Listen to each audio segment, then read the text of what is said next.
Assalamualaikum warahmatullahi wabarakatuh. Di sini saya akan menjelaskan tentang pengertian kelompok dan tim. Kelompok adalah kumpulan orang yang bekerja sama untuk menyelesaikan suatu kegiatan atau pekerjaan. Perbedaan paling tertara bisa dilihat saat sedang rapat.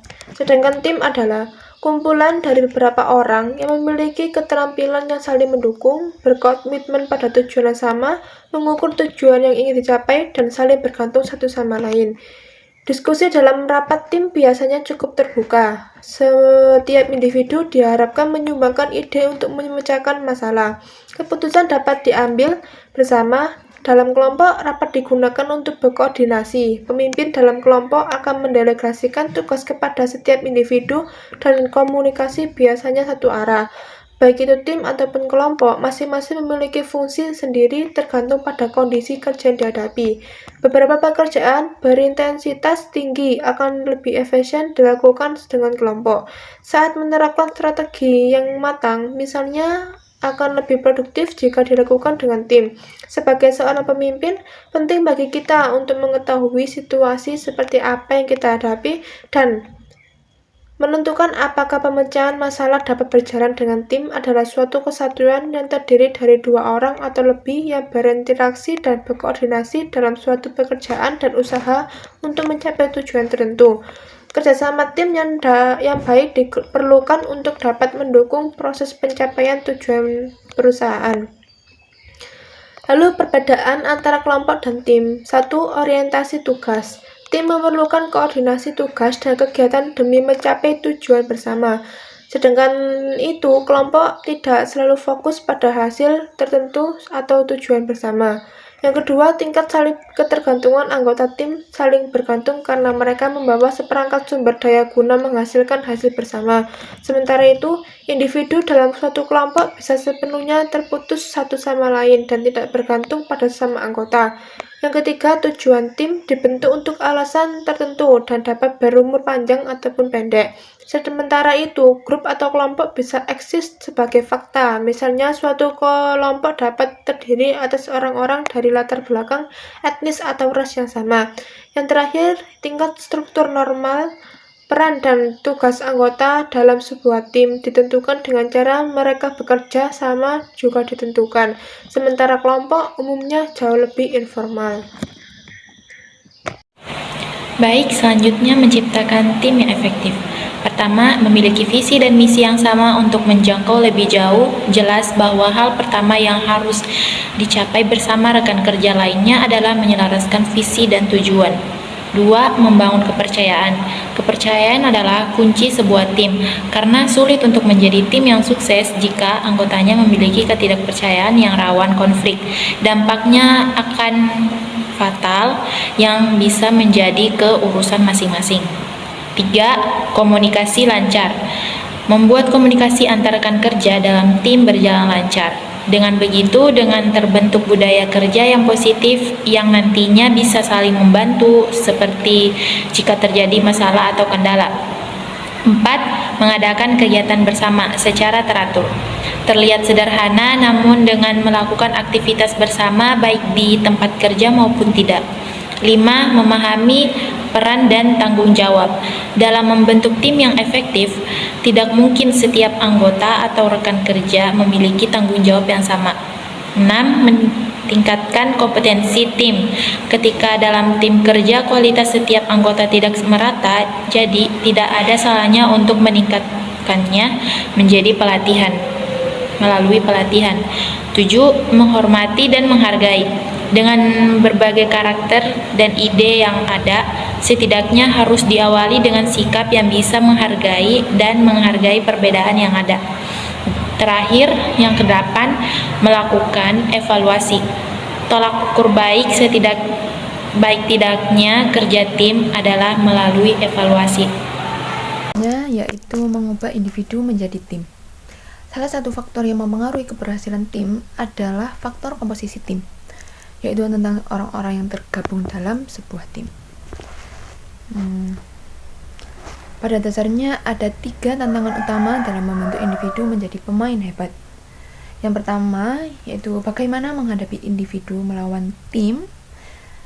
melawan pengaruh individu dominan tertentu, dan bagaimana kemudian memperkenalkan tim pada sistem yang menghargai pencapaian individu. Ketiga tantangan utama tersebut dapat diatasi dengan 3 cara lagi. Yang pertama yaitu menetapkan proses seleksi, yaitu dengan merekrut karyawan atau anggota yang memiliki karakter kuat sebagai pemain tim. Tapi hal itu jarang. Sebagai pemimpin dalam sebuah tim, kita tidak memiliki kemewahan untuk memilih siapa yang bisa kita rekrut sebagai sebuah tim. Tapi mungkin pada dasarnya menjaga keseimbangan komposisi tim adalah suatu keharusan. Kemudian tahapan yang kedua yaitu dapat dilakukan dengan memberikan pelatihan yang dapat membentuk karakter seseorang sebagai pemain tim. Pelatihan ini tidak hanya sebatas pelatihan formal, tetapi juga dapat berupa sosialisasi perilaku, kebiasaan yang berlaku, dan pola kerja yang diterapkan dalam tim. Kemudian tahapan terakhir yaitu memberikan reward. Dapat memotivasi seseorang karyawan untuk menjadi karyawan yang berkontribusi pada tim. Penghargaan ini tidak selalu harus dalam bentuk uang, tetapi juga dapat diberikan dalam bentuk yang paling sederhana seperti ucapan terima kasih, rasa pengakuan atau validasi, kemudian memberikan kenyamanan dan berbagai hal lainnya yang dapat mendorong karyawan untuk memberikan kontribusi terbaiknya kepada tim. Kemudian hal lainnya yang dapat mendorong karyawan untuk memberikan kontribusi terbaiknya kepada tim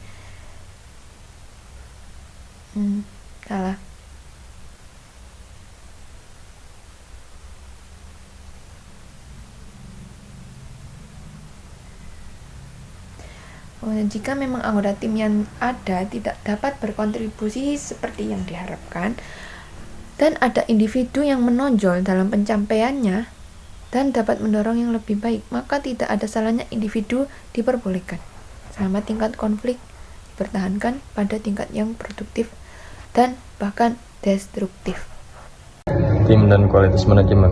Kualitas pendidikan berhubungan dengan usaha kepala sekolah sebagai pemimpin, kinerja stakeholder sebagai sebuah tim yang dapat mensukseskan penerapan manajemen mutu terpadu. Untuk menjadi pemimpin yang haruslah sering terlibat dalam kerjasama atau bisa dinamakan tim, menghadapi masalah-masalah saat menjadi seorang pemimpin di sebuah organisasi dalam sekolah yang berkualitas, menunjukkan pentingnya kepemimpinan dan kinerja lembaga atau kerjasama dalam sebuah tim. Jika manajemen mutu terpadu dimaksimalkan, maka mutu sekolah tersebut akan meningkat sesuai dengan keinginan. Kepala sekolah merupakan sebuah pemimpin dalam pendidikan berperan penting terhadap implementasi TKM. Kepala sekolah berperan menjadi penasihat sekaligus motor penggerakan dalam upaya perbaikan. Dalam implementasi TKM, kepala sekolah harus melibatkan karyawan, prestasi karyawan. Selain itu, kerjasama tim juga berpengaruh terhadap kesuksesan implementasi TKM, karena dianggap bahwa pemikiran suatu kelompok lebih baik daripada pemikiran satu orang. Dalam menjamin mutu pendidikan, haruslah memanajemen anggotanya agar perkembangan seolah semakin maju sehingga sekolah dapat berkembang. Pemberdayaan sumber daya semakin kuat pemikiran sumber daya manusia, maka suatu organisasi semakin maju mutu manusianya. Oleh sebab itu, dalam TKM, peran manajemen sumber daya sangat diperhatikan, karena di lembaga pendidikan memberikan menjual jasa, sehingga dapat disimpulkan bahwa peran SDM dan adanya kerjasama yang baik di dalam organisasi akan mewujudkan pengelolaan mutu yang baik.